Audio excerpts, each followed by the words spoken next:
Abatidos, sim, mas não derrotados. Bendito seja o Deus e Pai de nosso Senhor Jesus Cristo, o Pai de misericórdias e Deus de toda consolação. É Ele quem nos conforta em toda a nossa tribulação, para podermos consolar os que estiverem em qualquer angústia, com a consolação com que nós mesmos somos contemplados por Deus.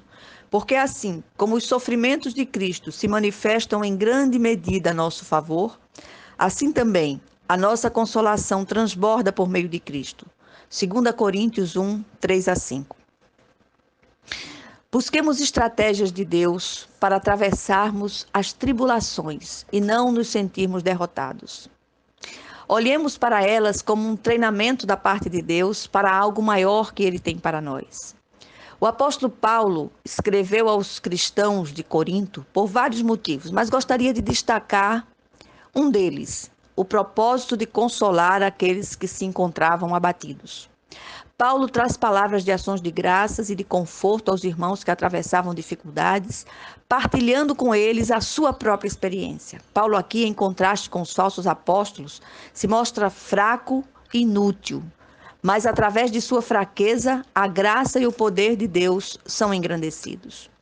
Temos a tendência de achar que os servos de Deus, muito consagrados a Ele e à sua obra, não enfrentam lutas e pressões, tanto internas quanto externas. Contudo, esse é um grande engano. Por isso, é sempre edificante e terapêutico fazermos releituras constantes de textos bíblicos que nos mostrem o contrário.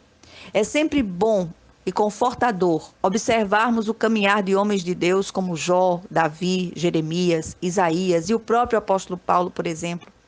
Qual o segredo da vitória de Paulo e dos demais ao passarem por lutas e pressões externas e internas? Só há uma resposta. Seu segredo é Deus. Era Deus e é Deus para nós. Olhar para Ele, confiar nele e esperar tão somente nele. No meio das nossas lutas, somos encorajados a tomar algumas atitudes. Primeira atitude, olhar para Deus, depender de Deus, clamar por Deus, descansar em Deus e nos refugiar em Deus. Essa é a grande diferença e o grande segredo da vitória dos seus escolhidos.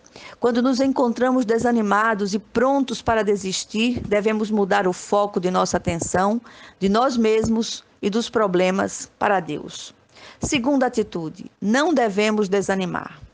As lutas que enfrentamos não são só nossas. O desânimo não faz acepção de pessoas.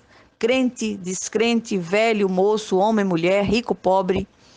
Todos nós estamos sujeitos a enfrentar momentos de desânimo, de abatimento. Façamos como o salmista no Salmo 42. Que possamos confrontar a nossa alma abatida e perguntar a ela: por que estás abatida, ó minha alma? Por que te perturbas dentro de mim?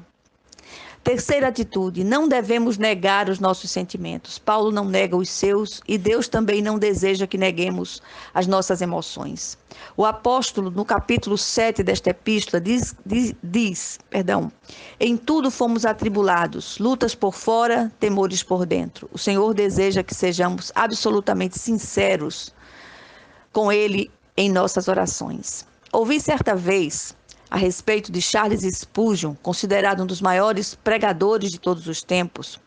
Ele disse em um sermão: passo por depressões do espírito tão assustadoras que peço a Deus que vocês jamais experimentem tais extremos de infelicidade.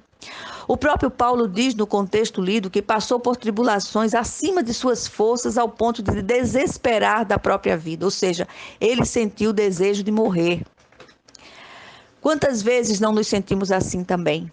O que aprendemos aqui? Paulo era semelhante a nós. A Bíblia também diz que Elias era um homem semelhante a nós, sujeito às mesmas fraquezas. Todos nós estamos sujeitos a atravessar desertos abrasadores. De repente, o que Deus quer com essa luta é trabalhar em nós, em nosso caráter, firmar a nossa fé. É quando os estreitos se tornam absolutamente intransponíveis que a hora de Deus é chegada para interferir na situação, com aquela possibilidade que sequer cogitamos. Por isso, Paulo recorre as ações de graças e procura trazer à memória o que lhe pode dar ânimo e esperança. É precisamente no momento do estreito que precisamos aprender a nos aquietar e nos refugiar em Deus. Só Ele preenche o vazio. A nossa fortaleza é o Senhor, e dele vem o nosso socorro.